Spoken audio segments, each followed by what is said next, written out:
It's time for the biggest non-league football debate in the country. Search official BOTN and get involved with tonight's show. Hello and welcome to a very special edition of the non-league debates. We're going to be discussing our team of 2018. I'm delighted to say that Alex Narey and Matt Badcock from the non-league paper join Frank Wilson and Jim Cooper around the table.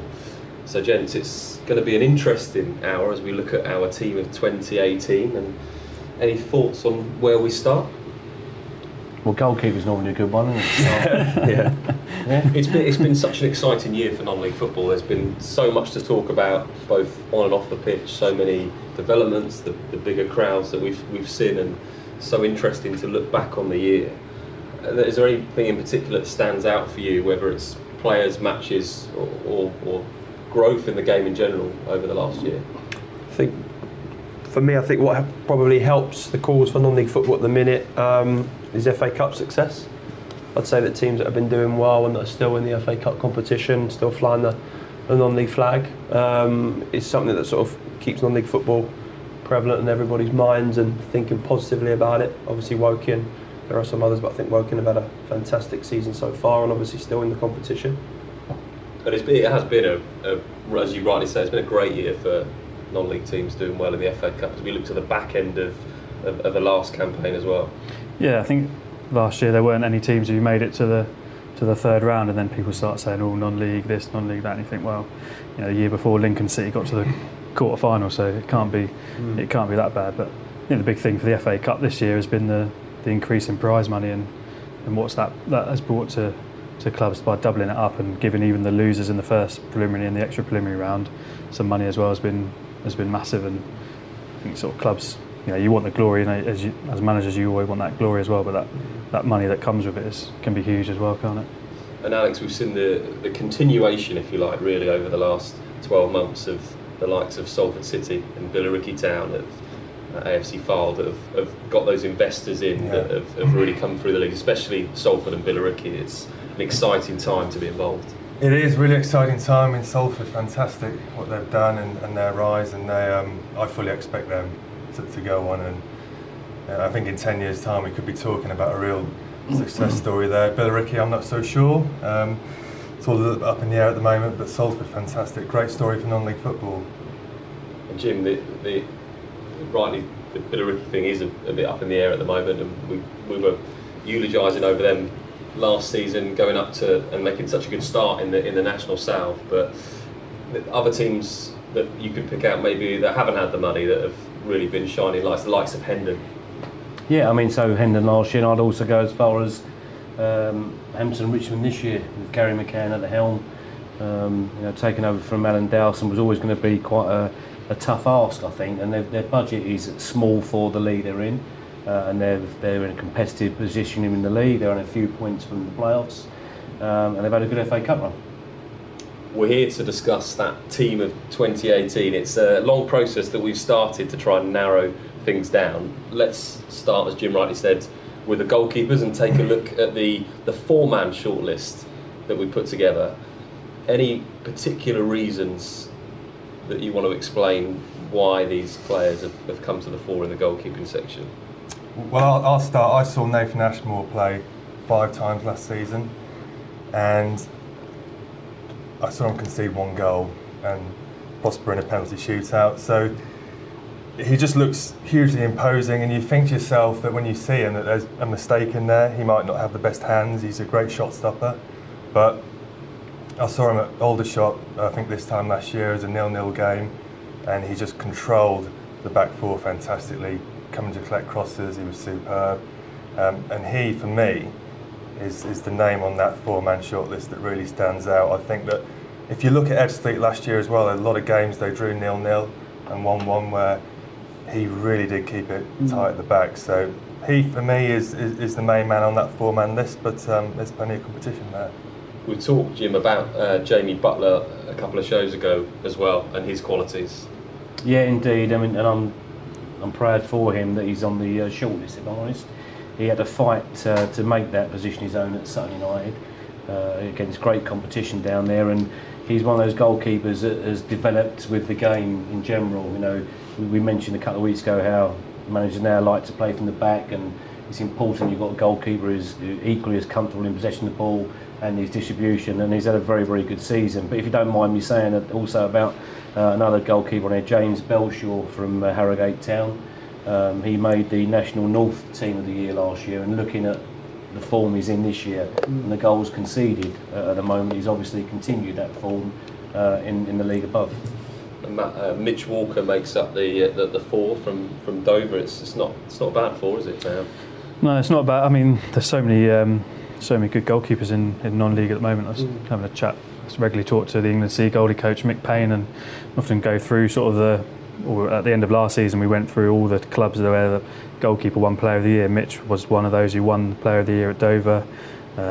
Ashmore won awards, but Jamie Butler won awards at Sutton, and that just shows how important that position is, and it's nice that they get recognised. I know Dover aren't having as good a season at the moment so far, but seem to be turning it around. They had some good results, and someone like Mitch, who's been one of the best keepers for me at that level over the last few years, is definitely a reason behind it. And Lee Morgan, of course, has just gone there from Maidstone. And Lee's not going to play as much, and he's going as a goalie coach, but he's another one who's been outstanding for Maidstone over a long period of time, and was at Tonbridge before that, and did well. So yeah, there's a lot.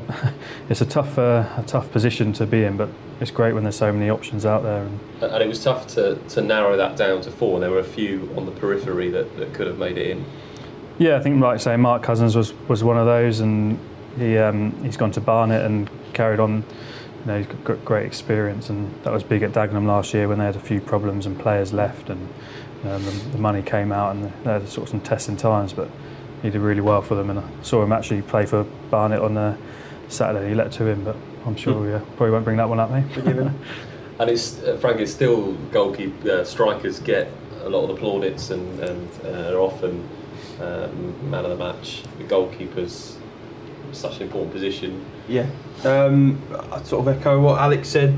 To be honest, in looking at that short list, I'd sort of edge it for Nathan Ashmore. I think on the back of sort of clean sheets, I think he's kept 6 clean sheets in his last 10 games this season as well, which is phenomenal. It shows that he's obviously taken last season's form into this season as well, which is credit to him, and obviously for me puts him at closely, but just at the top of that list. I just think with Ashmore there's the case where you can argue that there's games that would have got away from Ebbsfleet without him, and I just felt that second half of last season, Ebbsfleet in last January I think they were 14th in the National League, and they just climbed up, through the league into the playoffs, and I just think he's such a presence. And when it went to that penalty shootout against Aldershot in the playoff eliminator, I spoke to one of the Ebbsfleet reporters, and he said, you've got to fancy Ashmore in a shootout.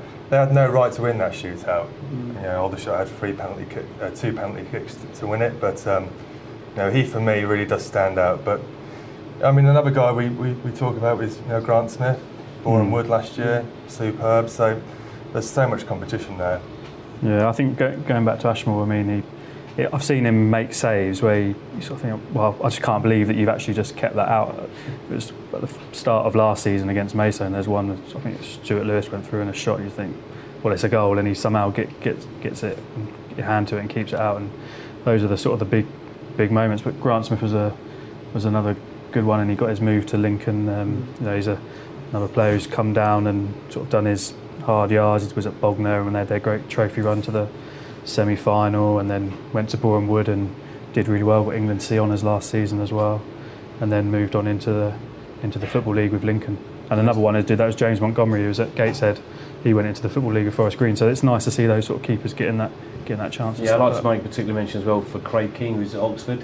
It was well reported that he actually packed the game in because he had some mental health issues, and as a result of that took time out, and has come back.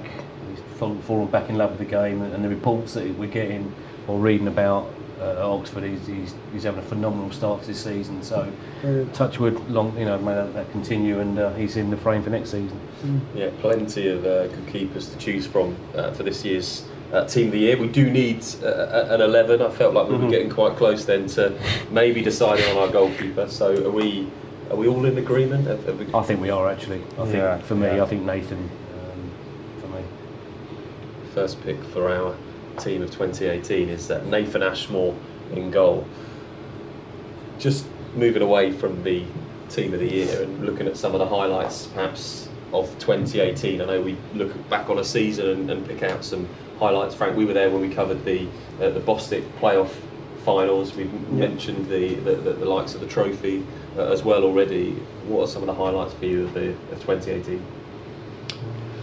Hendon, really, for me, I think. I just thought that, and no disrespect to obviously any of the gentlemen and ladies that were involved there, but obviously when Gary spent such a long time there as manager with Freddie and the staff, they had sort of only just before last season they had some real tough years, Hendon. You know, they sort of really plucked themselves out the fire in terms of, you know, going from sort of foot of the table and struggling for a couple of seasons, and at one point, Jim can probably correct me if I'm wrong, but I think it looked like they could have gone down one season not that long ago.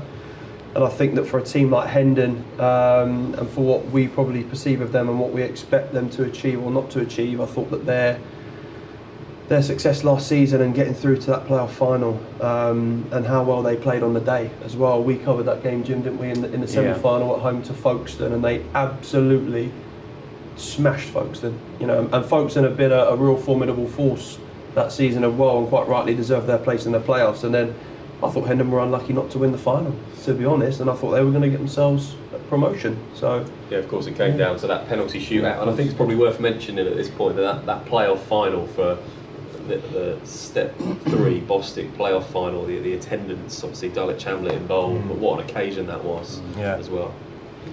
Incredible.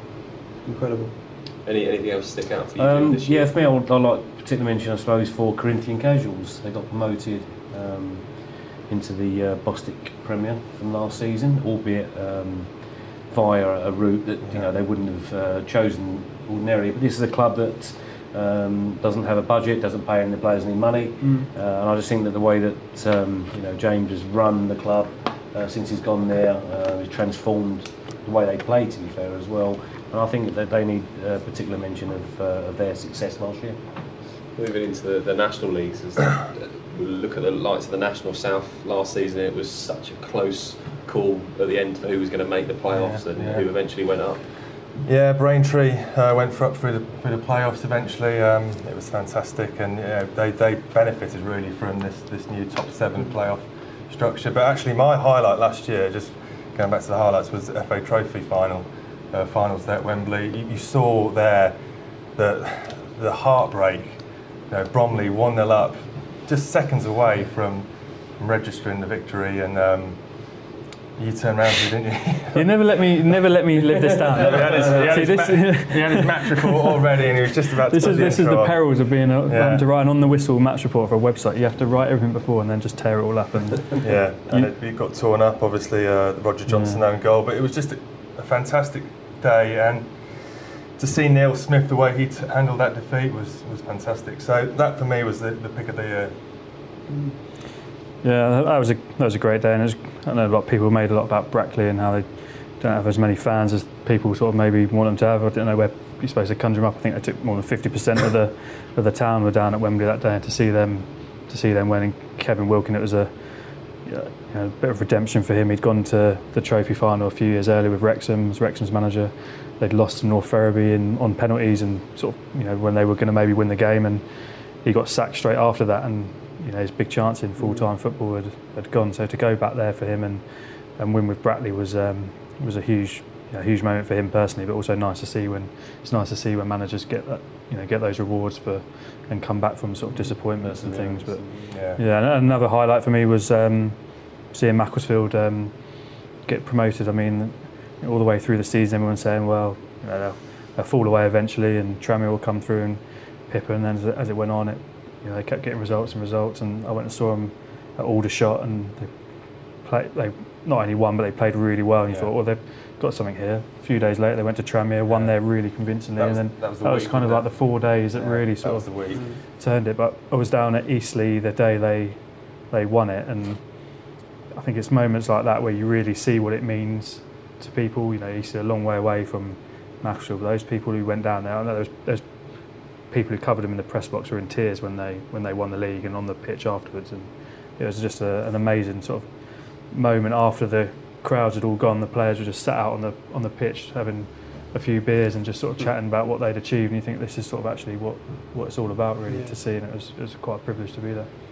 A couple of other highlights, of course, were Havant and the season that they had on the back of a promotion season before up into the National South, and also worth a mention is Haringey Borough. We talked about them a couple of weeks ago, a 2018 that they've had, which includes promotion to the Bostik Premier Division, and of course what a night out they had in the FA Cup as well only a few weeks ago. Yeah.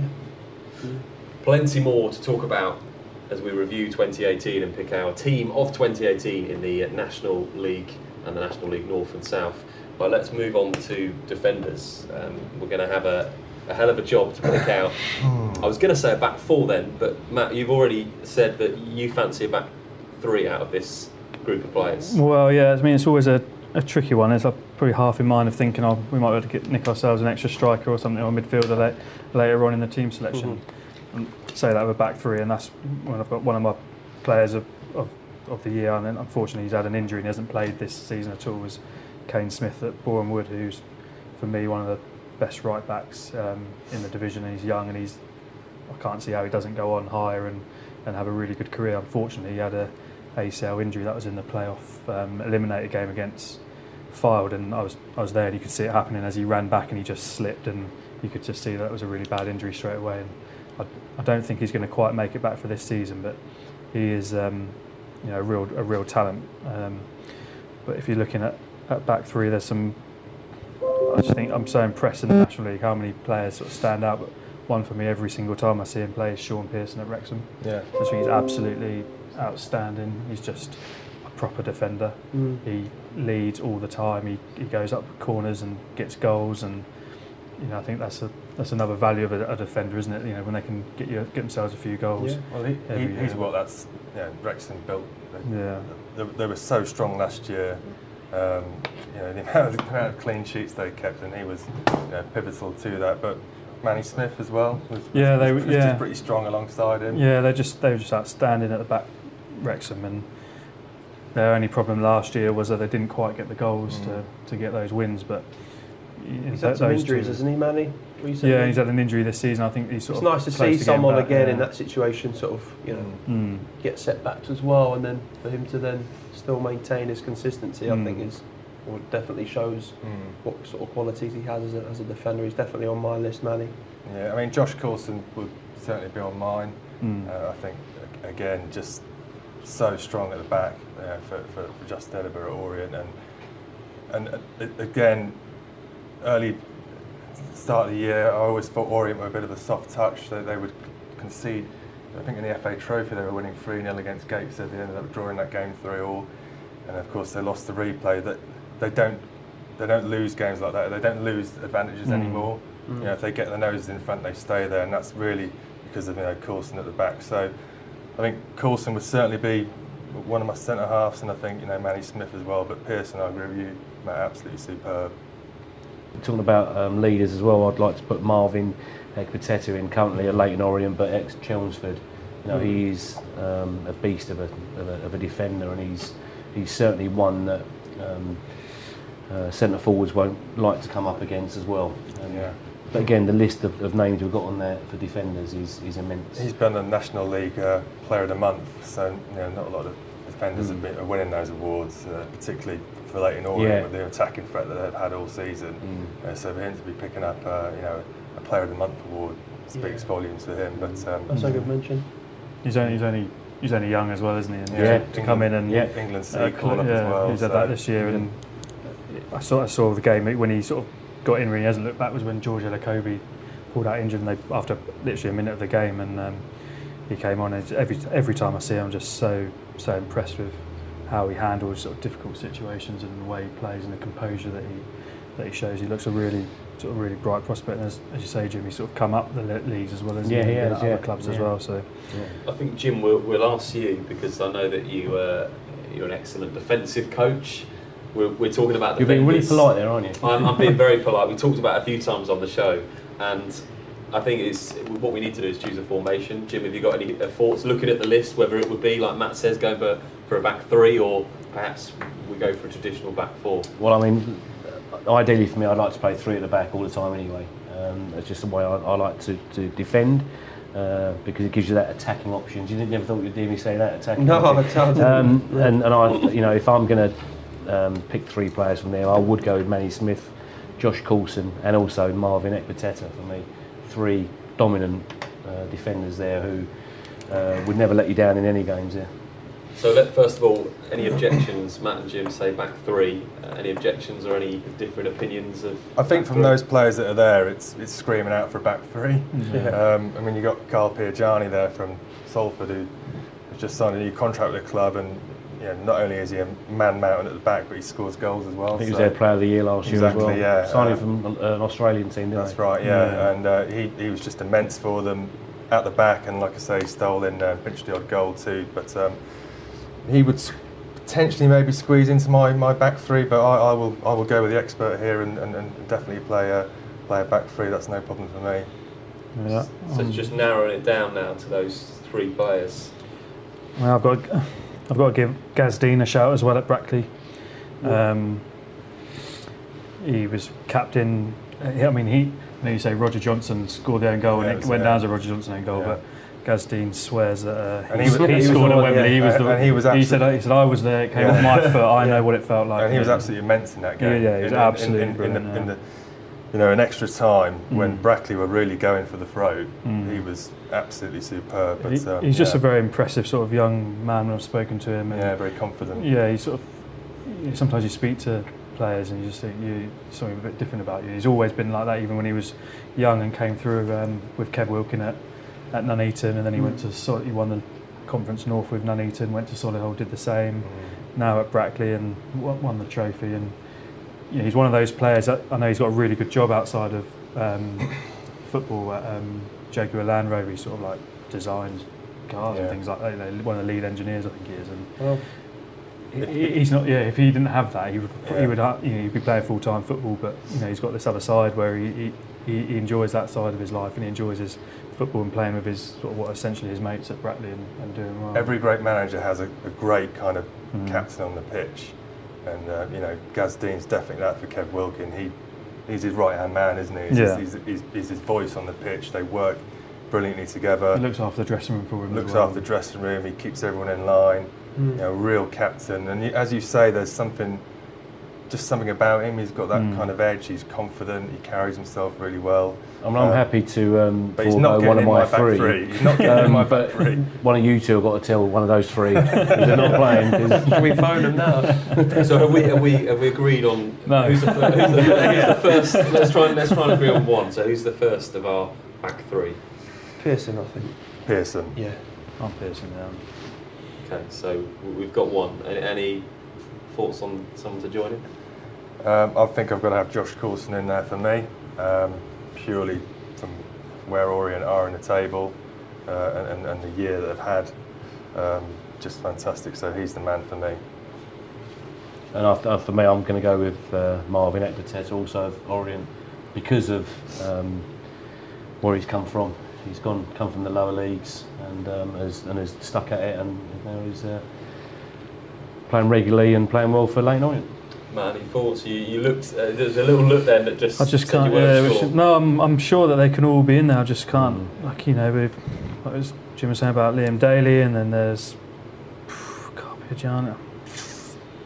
Manny Parry as well is another one who we haven't even spoken about, and he was excellent at Dover last year, and got in Adam Virgo, does a column for us. Adam Virgo had him in his team of the year, and I'm a Gaz Dean man. I don't know. We'll have to have a soft bench full of defenders. Oh yeah, we need a soft bench. We'll just have a real defensive bench.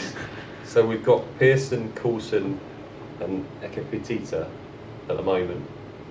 Any movement in that? Are we locked in with the three centre backs, or does anyone want a last minute? You've got to be happy with those three. I'd be happy with those, but then it does seem a little bit strange not going for a FA Trophy winner, and the way you described him. Do they give you the same thing? What are we talking in the style of play? Is there anything missing from our back three? Well, I think the gents talked about the edge of Dean. You know, he's got something about him. See, you know, I've come round now. So who do you take out? Well, if he plays, he's captain as well, because he's such a leader. He's such a general on the pitch. So. For me, one of the Orient. There's 3 captains. For me, one of the Orient boys has to give way. Okay, so which we're going to get our back 3 now. So Dean in. Which one goes? Well, Frank, you've got to give Marvin a phone call to tell him he hasn't made it. Yeah, All right. I'll ring him on the way home. Don't worry about it. On loudspeaker. Coulson's I'm gonna not make giving the up cut. Coulson. Coulson's going to make. Okay, let's go Coulson. So Sean Pearson, Josh Coulson, and Gareth Dean are our back 3. Yeah. Confirmed. Okay, we have a defence. We'll look at the Strong. skipper a little Marvin's bit on the later. bench, right? We're going. Very strong, especially might for have time. goalkeeper. It's FA Cup as well, because we have 7 on the bench, guys. Don't forget as well, do give your thoughts onto this team. You can get in touch across social media and let us know your thoughts. There may be somebody that we haven't mentioned that you think should be in the team. Let's take a quick break from our team of the year. One of the things I wanted to talk about tonight was we've mentioned the FA trophy a couple of times and the importance of that and how good that's been this year. There was a tweet that went out from Needham Market Football Club about their FA trophy tie and the fact that they've been forced to withdraw from the trophy. Their tie was postponed at Weymouth and it was a 500-mile round trip for Needham Market, as you can probably imagine if you're up with your geography and you know where those 2 places are. The weather was atrocious at the weekend, obviously postponed the game. Now, they made a point and said that the amount of time that is needed to travel to the club, the FA wanted them to replay the game on Tuesday night. They said that their volunteers and their players would have to take time off work to do it, and I think it was about 5:30 in the morning that their statement said that they would get in. They asked the FA if they could postpone the tie, still to be played in time for the next round of fixtures. The FA wouldn't budge, and therefore they have withdrawn from the trophy. Is this a case of the rules are there and there's everybody's in the same position if games are called off, or should the FA be doing more to support clubs like Needham Market who, at their level, need every bit of help they can get? It's a tricky one. It's a really tricky one. I see both sides. I think you guys probably are going to have different perspectives than what maybe Jim and I would have as managers in terms of from your stance and how you see it. I mean, okay, so from my perspective, I think that the FA are quite right in sticking to their guns. I think that Needham Market know the rules when they enter the competition. It's so unfortunate. Needham Market are a fantastic club, very, very friendly, accommodating club, great management team as well. But at the end of the day, they're going to have to go there at some point. Now, if they postponed it and played it this Saturday, that would then have meant that Harrow Borough, who are due to play Weymouth this Saturday, will have to go then on a Tuesday night themselves. So you're then penalising Harrow Borough then, because they've got to go to Weymouth of a Tuesday night. So, I think what they were saying as well, just add this in the statement, was the fact that it was the week before Christmas, and to have already made that journey and made so much sacrifice. I think they were arguing the week it was before Christmas. But you look at Bromley's run to the trophy final last year. That it got obliterated by the weather. I think they went to Spennymoor, didn't they, on a Tuesday night? Yeah, they were there. And they got called off. I mean, I think we all feel for them. Everyone feels for Needham Market, but the rules are set out, and you start bending the rules and accommodating clubs, then you're opening up a can of worms, and other clubs will point to that, you know, that example of the rules being bent. So it's tough. It's really hard, but I have to stick with the FA here. Actually, I think they've stuck to their guns, and fair play to them. Yeah, I think hopefully it can sort of open up a wider sort of conversation about what the timing of the trophy and whether that needs to be maybe looked at this particular round, whether it is realistic to be playing and having to have replays a few days after games, because the game could have been played Saturday and Weymouth could have been coming up to Needham Market. I don't actually live that far from Needham Market, and that is a trek. It's taken me 3 hours to get here tonight, and Needham Market another 45 minutes on, and then it's down to Weymouth. So it is not easy. I think we've got to look at what players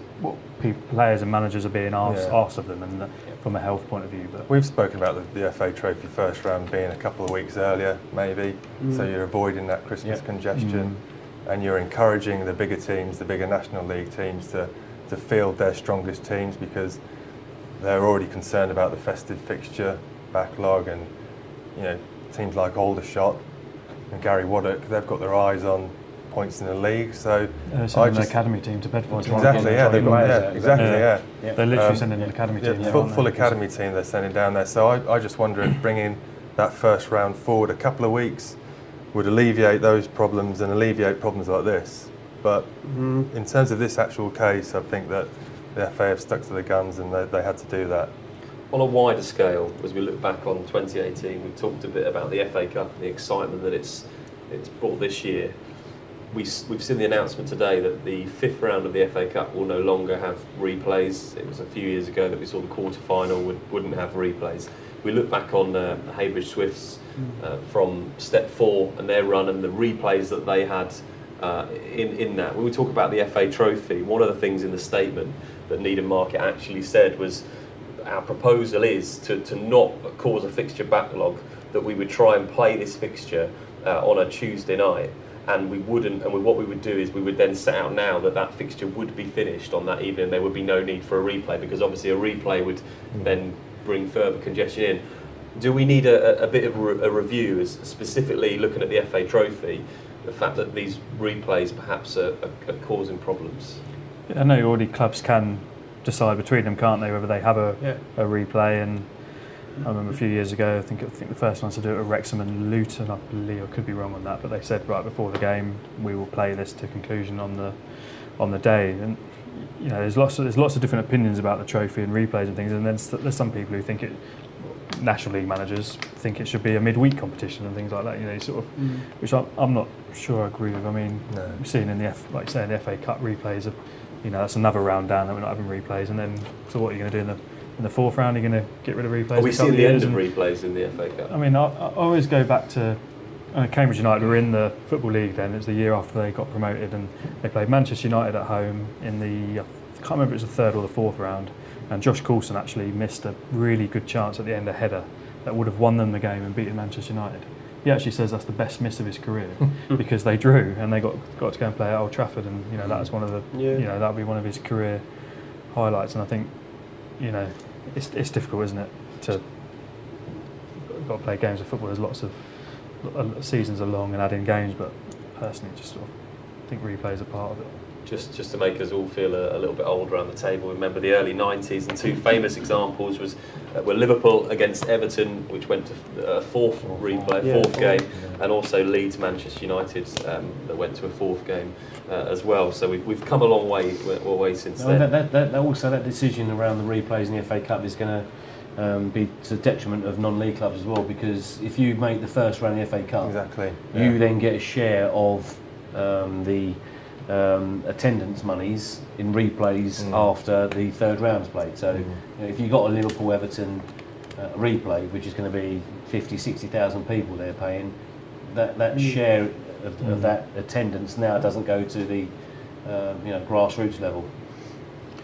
Plenty more to discuss on the review of 2018 and our team of the year from the National League and the National League North and South. We're moving on to the midfields.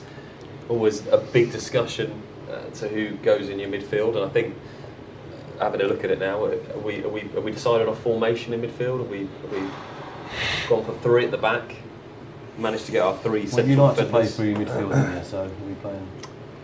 I mean, I guess what we could potentially start with is trying to identify who's going to sit and protect our solid back 3, and then we can if it needs it. I don't know. Let's have a look at the midfielders that we've shortlisted, because there are quite a few to get to. Does anybody stick out there, Frank, as being somebody that's going to sit and hold? Holding, I've suggested that, but I'm not sure about who my suggestion would be for a holding midfielder. But Joby McAnuff, for me, would make it in there. I know that we made a point earlier talking about defenders, and we probably typecasted them by saying that we want one of them to be our leader or our captain, but captain of Leyton Orient, at the moment, probably the most experienced player on the entire list, potentially, in terms of how many league games he's playing and at top level. Play the Premier League, isn't he? Yeah. So I think for the overall moulding of the team, I would definitely have him in there on just general experience and nous and sort of how he would make our best team gel. Yeah, I'm a fully paid I was up kind of member. joking when I said Gaz Dean would be my captain, but absolutely spot on. I think Joby McAnuff. There was a period through September where he made the non-league papers team of the week. I think 4 weeks on the spin. That's probably games I was actually give him an 8 out of 10 just for being there. He tells you every game. I'm a fully paid up member of the Joby McAnuff fan club. I have to But say. he is everything you'd want from your captain, leader, dead ball specialist. Yeah. Like I say, there were 5 or 6 games through September, early October, and that was the time when Orient really stepped it up. That was the time when Orient kind of said to Salford, we're as strong as you, and he was right at the heart of everything they did. So yeah, Joby McAnuff for me, definitely got to be in. Good thing, I've seen him play on the left, I've seen him play on the right, and then he sort of comes into the middle as well, so we can play him anywhere. But the people at the club talk so highly of how he is off the pitch, how he represents himself. And I interviewed Justin Edinburgh in the summer, and he said that the standards he set just brings everyone else up to his level, and he's just a very, very good footballer. So he was very good. I'm a Reading fan, and I watched him during the season where he got promoted and led the team, captain of the team. And I always remember a quote from Brian McDermott, who was the Reading manager then, and he said Joby McAnuff is as close as they get to being a footballer, a perfect footballer, because he can play in any position, whether you ask him to play right back, left back, centre midfield, striker, he can play anywhere. Well, and he can mix his game up as well. He's certainly comfortable in possession of the ball. Yeah. But when backs against the wall, he can actually mix it up a little bit as well. So he's an all-round player for me. Yeah, he's I class. don't think you're going to have any. So we've got one. We're definitely Joby McAnuff. He is in there on the heels. 100%. I have to pick out Danny Whitehead at Salford.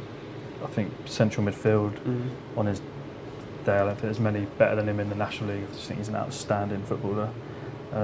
He was at Macclesfield last year.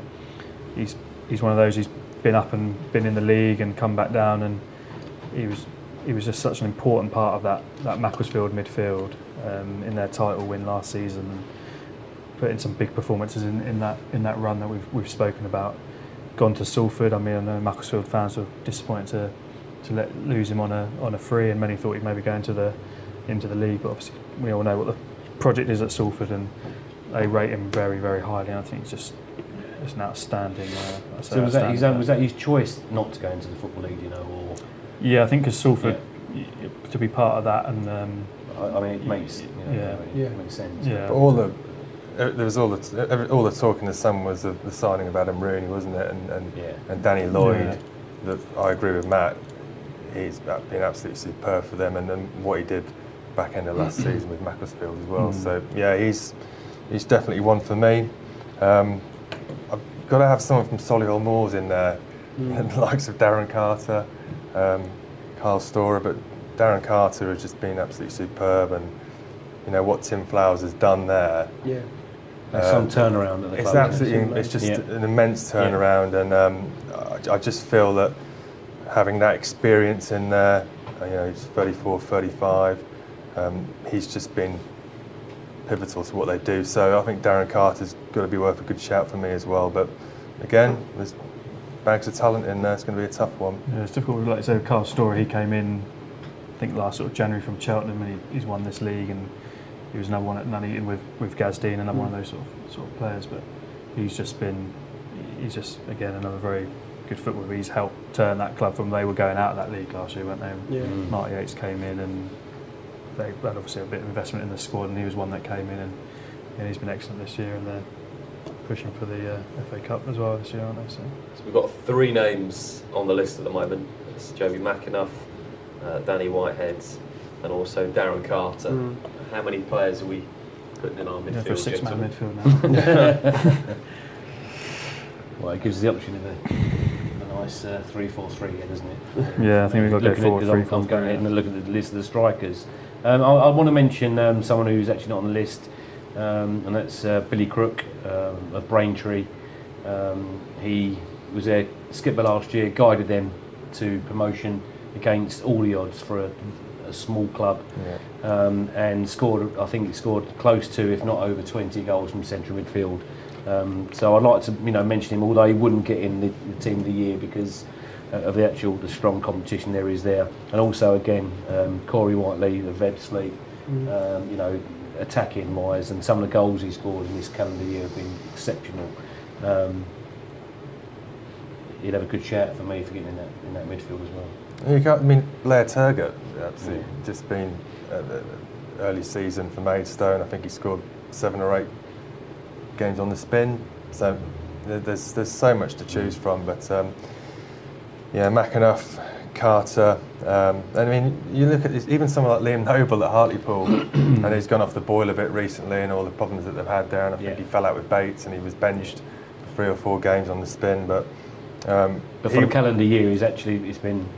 Yeah, but 2 years ago, he'd proven best player in the league with Forest Green a couple of years ago when they went up. And when Hartlepool signed him in the summer, I thought, wow, this is a real statement of intent.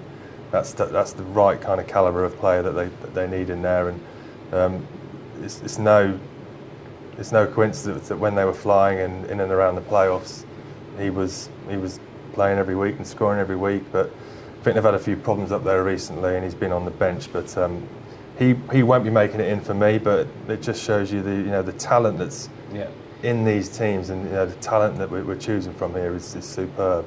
Who's the top goal scorer out of that midfield list? Do we know that? Do we know who's out of the players that we sat there? I think it might be Turgott. I think it might be Turgott. In which case, I would suggest that within our midfield, we've got to have someone that's scoring goals. Because our strikers aren't going to do it. No, they are. But on a cold night away, Blair sometimes plays further forward as well. Yeah, he does. Yeah, I've seen him this year. He played as a striker, and he scored the winner against Aldershot back in September. To have that though, to have someone who can move up and a more advanced position, he certainly within a shout for me. So we've got a choice now, because we're going to either choose 3 or 2 strikers. And we've got Joby McAnuff in the midfield, Darren Carter. If we're going to put Blair Turgott in as well, it leaves a choice. We mentioned 2 other names. Billy Crook, you mentioned, Jim. Danny Whitehead, we mentioned at the start, was at Macclesfield and now at Salford. If you put 5 of them in, you've got 2 strikers. If you put 4 of them in, obviously you've got extra room for a striker. What are we going to agree on? Well, I think we haven't spoken about Craig Eastman at Sutton or Kieran Murtagh at Boreham Wood, and you think the seasons that they had last year, and Boreham Wood get into that playoff final, and Murtagh's always been real Woking before. He's excellent. He sort of plays like he's got his slippers on sometimes and quite laid back in him, but he's technically a very good player. And then Eastman, every time I've seen him play all sorts of positions, so it's a tricky one. I think I'll pass this one over to the managers. We agreed on McAnuff, Carter and Turgott as 3. Yes. So we're now looking for 1 or 2. Yeah. What are your thoughts, Jim? Well, for me, I think I'd go with Liam Noble for Hartlepool, personally. So we've thrown somebody else in. I was going to say we're not narrowing it down. Everyone's spoken about, because everyone else has been spoken about. They're fantastic players and are getting good reviews. So Liam Noble, for me, would complement those other 3 players. You want people who can, who's comfortable in the ball, who can, again, similar to Joby McAnuff, but who can mix the game up a little bit as well. And I just think that he'd be a good person to have in there. And also, he's also from a northern. I don't want it to be biased southern, so I'm throwing that one in. If you were to ask Hartlepool fans in September, October, who the best player in the National League was, that they would have probably said Liam Noble, but he just slightly gone off the boil a little bit. So that for me is why.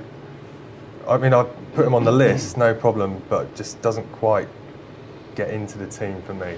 Out of the others that we've mentioned, so we're looking at Billy Crook, Danny Whitehead, Craig Eastman and Kieran Murtagh. Any of those complement in a similar way to the Blair Turgott, Darren Carter and Joby McAnuff that we already have in the team?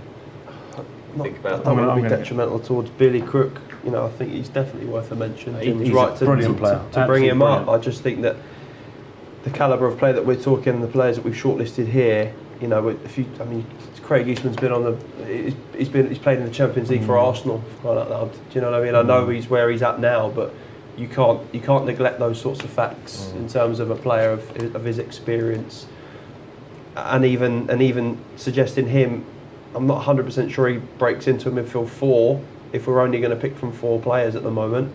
He's certainly very, very close. Still think we should go with a 4 and have 3 centre forwards. But so we're looking at Danny Whitehead or Kieran Mattei. What do they bring? Danny Whitehead for me. Has to be Danny Whitehead. I'm going Whitehead. He's won the league with Macclesfield. Yeah. Gone to Salford there. And I think the thing about Danny Whitehead is, you know that once he steps over that line, you're getting a performance. Yeah. It's always a 7 or an 8. It never dips below that. So I just think, and for a big occasion, he's been there, seen it, done it. Yeah, he's played in the Championship as well. Scores crucial goals as well. So he, for me, has to be in. I mean, the strange thing for me, the list of midfield players hasn't got any Bromley, hasn't got any. And to be fair, any Billericay Town players who, we all said last year, were playing way below where they should be playing, and just shows that the calibre of people we're talking about tonight, really. So we have our midfield. We've gone for a midfield 4: Joby McAnuff, Darren Carter, Blair Turgott, and Danny Whitehead make up the 4. Don't forget, you can get your thoughts into us as well across social media. Let us know what you think, if there's somebody that you have instead. Right, we're at the striking end of the pitch, the goal scorers. We've got our goalkeeper, defenders and midfielders. We've allowed 3 strikers, and we've got a selection for you to have a look at. It's again similar to the other 2 positions. There's plenty of quality on show. Yeah, absolutely. I mean, I think it's going to be a tough one. This is going to be the tough one. I mean, look at how many good goal scorers have been in non-league throughout all the levels, and how many are getting their chances. And as managers, as you know, you can't put a price on those sort of goals, can you?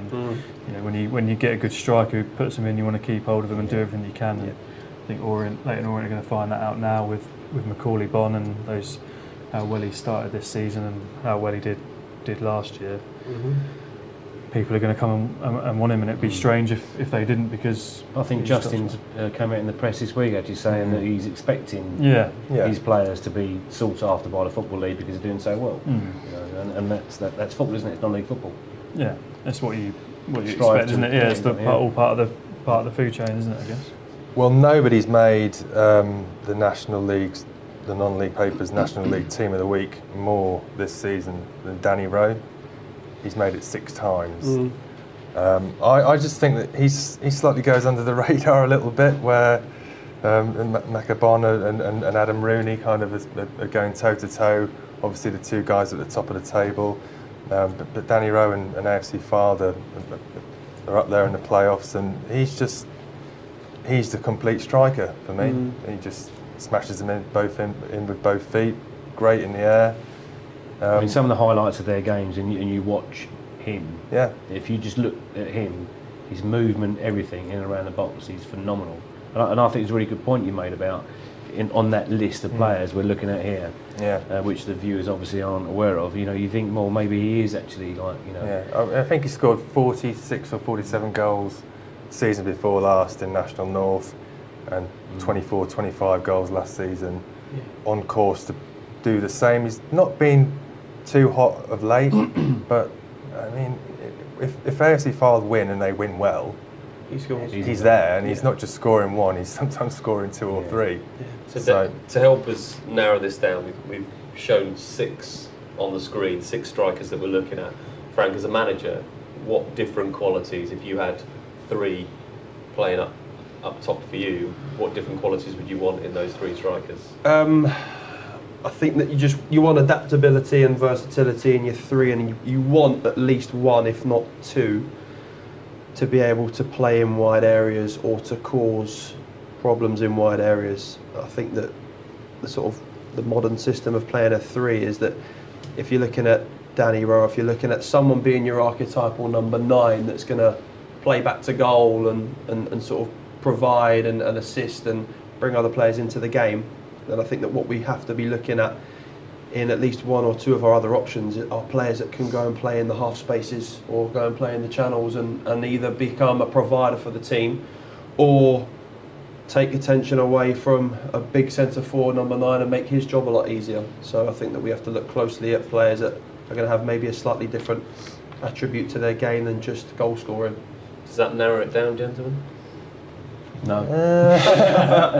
They're all goal scorers. Well, Josh Koroma can do that a little bit more, can't he? I think he can drop into holes and play just behind. I think he plays maybe just a little behind Macabon. So him and Danny Rowe and another, for me, would be a pretty potent trio. I just think Danny Rowe is my number 9. He's the guy who I want, leading that line. I suppose the one that, Adam Rooney, you can't ignore how good he is and how lethal he's been. And as I say, Salford are finding the groove at the moment and he's scoring goals for fun. But I just wonder if he's just too similar to Danny Rowe. I'm not sure. I think that we should go with one of those two, if I'm being honest. Yeah. And it seems ridiculous to say that, in my opinion, that Adam Rooney wouldn't be in a non-league team of the year because of how. Well, if this changes your opinion, obviously we're looking at 2018, the year. Yeah. Does that give any of the others, Frank, you mentioned Alfie Rutherford, does that give any of the others a slight edge on Adam Rooney, who's just come into Salford City? Yeah, I guess if you're looking at the calendar year, then you have to take it across the whole lot. Rooney's has only come in this season, and a lot of people made a lot, of his alleged wages and how much they were paying for him and getting him out of the SPL, but do you know what? He's gone and backed it up. It doesn't matter, does it? I mean, it really does not matter. And for people to bring that up, well, they're paying the wages because they want to get out of the league. Exactly, and so I think a fair play to him. And we've had the same discussions previously around the Billericay thing at the level and the money they were allegedly paying. So what? Who cares? They've got He's come and done designs, it. Exactly right. They want to progress as a club. So so I think it's fantastic. And while I'm sorry, I don't know whether or not he's actually in your 6, but we mentioned before the show Jade Robinson, who's now just been signed for Maidstone. Now, for me, if Harry Wheeler, and he needs a goal scorer at the moment, he knows Jake very, very well, and he's not going to be signed into Maidstone if he doesn't think he's going to be able to do it at that level. Looking at the list of players that are left, we're going to have Danny Rowe, we're going to have Josh Koroma. We've got 4 on our list, and I know there were more. It was tough to get it down to those 6. Who would we go for? We're going to go for Rooney. For me, I'd go for Alfie Rutherford. I think for me, he's a bit of an outside bet out of that list, if I'm honest. But he's scoring goals. Goals in a side that is struggling. He scored goals last year as well, didn't he? He scored goals last year. They got promoted, and and he's been an interesting this year, hasn't he? Because he went out on loan for a little bit, and then Bradbury brought him back, and he's scoring goals. He scored one hat trick, maybe even hat trick and a couple. But he's sort of obviously a big player. And so across the calendar year for 2018, Alfie Rutherford. Well, we've given a few for sort of winning. You're not sure, Alex? Well, I'm just looking at Macaulay Bonne. You're talking about a guy here that's raising eyebrows, apparently, in League 1, League 2 and the Championship. And for him to not make this team of the year when there's a 3 strikers is, it speaks volumes for the strength of the league and strength of the players. And again, speaks volumes for how strong currently Leyton Orient are. We've been speaking about their players virtually all night long here, and they're on this list for a reason. Yeah. And I totally agree. He's a fantastic prospect. That guy, fantastic prospect. So across 2018, who's done more? Well, we're looking at form at the end of the second half of last season and the first half of this. Well, Macaulay Bonne was, I think, second. There are 2 Orient players in there, aren't we? Well, I know, but he was second to Danny Rowe in the goal scoring charts last season. He's top of the charts this season. Maybe Josh Koroma has to get pushed out. I just. We've got 2 Leyton Orient. What do you got? 1 Leyton Orient defender, 1 Leyton Orient midfielder, and 1 striker at the moment. Not that should make any difference. This is about the team of 2018, no matter who they play for. We need to make a decision on Rutherford. It's difficult, isn't it? Because you've got another injuries. Talking about injuries earlier with Kane Smith, and then you have Tommy Wright at Sutton, who's outstanding, scored loads of goals, and then he's had such a brilliant player, injuries, and fits into this 3 as well, so well. But then his injury, is he not? We sort of made it difficult for us, haven't we? Macaulay Bonne or Alfie Rutherford, I think, needs to be the choice. Let's vote on it now. So, Frank, where does yours go? No, I'm going. You can't rule out Jake Robinson. I think that by default, he kind of creeps in there. But he's only, I think, we're looking at the National League and North and South, the National League team of 2018. I think for him to come in, he's only just come into that category. So his form has actually been a But he has been, obviously, playing National League South this season. I think he scored 4 goals on the first game of the season. First day of the season, yeah. Yeah. So top goal scorer at the minute.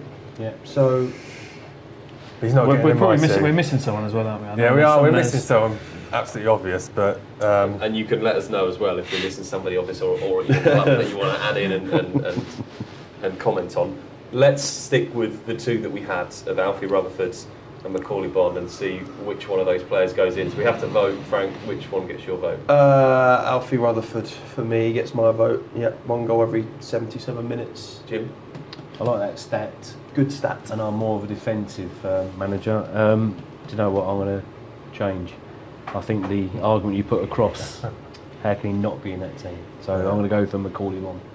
Alex? I'm going for Macaulay Bonne for both his goals that he's scored, a number of them, but the crucial goals. The goal he scored against Wrexham 3 weeks ago, where he just lashed it in, I think 87 minutes on the clock. Massive top of the table clash, nerves of steel. And I think Justin Edinburgh said, if you want that ball to fall to one person, you want it to fall to Macaulay Bonne. So that's what you want. It could be a dull 0-0 game in the 93rd minute, and you need him to pop up and score your winner. So he's in for me. Matt? I can't say Alfie Rutherford now, can I? Cause well, you can put the pressure on Ben then, because he's got to have the decide. Who would you have put in if you wouldn't have been asked last? I'm going to say, I think Macaulay Bonne's the hottest striker in non-league at the moment, and I think he's got to go in. Alfie, we're sorry. So we've found our front players: Danny Rowe, Josh Koroma, and Macaulay Bonne are the front three, and that's not a bad lineup at all. So let's just recap our National League team of 2018. Nathan Ashmore in goal, Ebbsfleet United, Sean Pearson of Wrexham, Josh Coulson of Leyton Orient, and we went for Gareth Dean of Brackley Town to make up the 3 at the back. In midfield, Joby McAnuff of Leyton Orient, Darren Carter, Solihull Moors, Blair Turgott of Maidstone United, and we went for Danny Whitehead of Salford City. And as you've just seen, the front 3, Danny Rowe, AFC Fylde, Josh Koroma of Leyton Orient, and Macaulay Bonne of Leyton Orient as well. That is our team of 2018. All that remains is to name the captain. I think we've had a couple of standout candidates there, but I think I know who you're going to go for. Matt, we'll start with you. McAnuff for me. Yeah, it has to be McAnuff for me. Yeah, likewise. Full house. Don't even need to. No. Joby McAnuff is the skipper. Let's turn our attention now to who we'd have leading this team of really good team. Well, I know one thing, I wouldn't mind doing that. We'll give it to Jim. That's a for nothing. So we've narrowed it down to 3 managers to choose from, and a good job as well, as we're running out of time. But Alan Dowson of Woking, Tim Flowers of Solihull Moors, and Justin Edinburgh, Leyton Orient. We'll start with you, Frank, out of those 3. Yeah, Bostic bias for me, and that'll point me in the direction of Dowse. I just think that he's had such a fantastic calendar year. I mean, I know all 3 of those managers have done brilliantly in their own right, but I think that in terms of to date, finishing as well as he did last season, playoff finalist at Hampton, and doing as well as he did with a team that probably weren't expected to be there in the first place, and then to make the transitional move across to Woking, and Woking weren't in a precarious situation, but they certainly wasn't a very stable situation, and he's done phenomenally well. His FA Cup run, they haven't just played teams from down the pyramid and just sort of won expectedly. They've had tough games. They're still in the FA Cup. They're flying in the league. I think that can't really say anything other than how successful he's done so far this year. Alex, it's hard to argue against that because he's had such an incredible 2018. But you went for Tim Flowers. I just think Tim Flowers. I think again, if you look at where Solihull Moors were in November last year, Richard Money was there for 3 weeks. He left them bottom of the table. They were rock bottom when he got there. The job was probably just too much for him in terms of where the club was going at the time. They just looked dead and buried. They were bottom at Christmas. Mark Yates and Tim Flowers came in. They turned it round slowly, and then the second half of the season they just pulled away. And what he's done this year on his own is he's grooved the squad in a group of players that really work hard. There's no kind of big superstars in there, even though some of the guys have made it into the team of the year. It's a real collective unit there. So I just think it's maybe an unfashionable choice, Solihull Moors and Tim Flowers, but he's just delivered. I mean, look where they are now to where they were a year ago. There's been probably no greater resurgence in non-league football than that of Solihull Moors. So yeah, Tim Flowers for me. I just think he's been fantastic. But yeah, big shout for Dowse as well, because I think everyone's an Alan Dowson fan and what he's done with Woking, going in there and turning them round, because they didn't really have any players there when he got there. They were all sorts of trouble. But yeah, Tim Flowers nips it for me. Matt, Justin Edinburgh at Leyton Orient, what a fantastic job he's doing as well. Yeah, amazing really. I mean, he's been there pretty much literally just over a year now, and it was very clever what he did really. Is he got them safe, and he had that time at the end of last season to just assess where they were and start putting in those foundations for this year. And I saw them at the back end of last season. You think you've got a really good side here. And he actually didn't make that many changes in the summer, and he brought in a couple of players, and they've been on I think the best unbeaten away record in the club's history, and and that is not an easy job to take on. I know you could see the heavy weight of Orient and that pulling power, but we've seen other clubs who've come down and really struggled in non-league, and it can go one or two ways sometimes, can't it? When they come down out of the they're football in league. danger of that happening as well. And they were, yeah, they were. They're in real difficulty. And he's come down and shown what a good manager he is, and to get them up there and flying. And we've not even mentioned Luke Garrard, who had a great year for Bournemouth, and they've sort of not been quite as good so far this year. But I think it's consistency more than anything. But he's good. Lost a lot of some really big players in the summer, and they're coming again. And obviously he was not that far away from taking that club into the Football League. Does well. We've mentioned a great year of Sutton and Edinburgh. Yeah, it's a tricky one.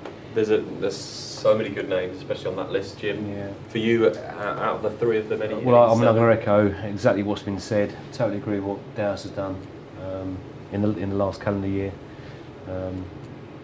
Pulling up trees where he currently is at the moment. Again, that link from trees to flowers.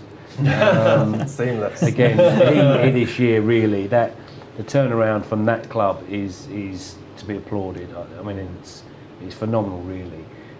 My vote though will go to Justin Edinburgh for similar reasons to Tim Flowers, in as much as he came at the start of the year to consolidate the club in the position leader in, and then just since the start of this season, I just think that he's moved the club forward dramatically, and because they are a club that historically where they come from, I think there's a lot more pressure on him to actually achieve that, and I think he's dealt with it very well, and I think they'll go on to win the league as well.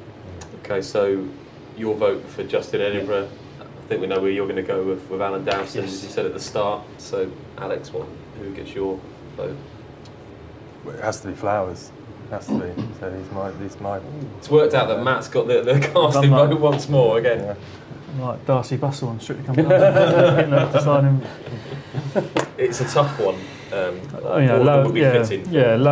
Love Alan Dowson, what he's done at Hampden, and just like spending an hour with him, just listening to all his stories and all that sort of thing. He's amazing job, and as you said, Woking in the third round of the FA Cup. I'm going to go Edinburgh.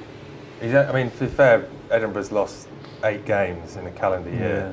That's 8 games. That's outrageous. Yeah, they were all worthy of winning. Very, very worthy. Again, it shows the strength, doesn't it?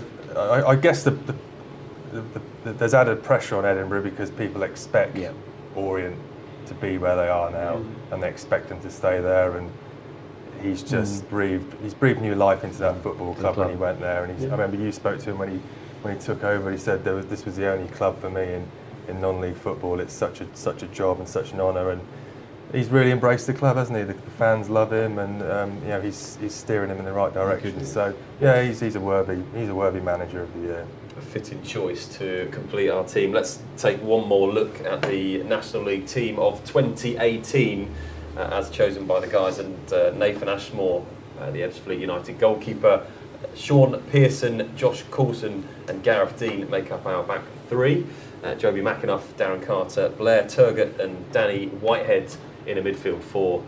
Danny Rowe, Josh Karoma and Macaulay Bond are the front three. And we've decided that Justin Edinburgh will be the man to lead our team of 2018. Gentlemen, thank you ever so much for your company this evening. My thanks to Alex, Matt, Jim and Frank. Don't forget, do get in touch on social media across the Christmas period and let us know if you've got any thoughts on the team. I'm sure you will have a couple of players that would have maybe made it in for you. And you can join us for another episode of the Non-League Debate in 2019.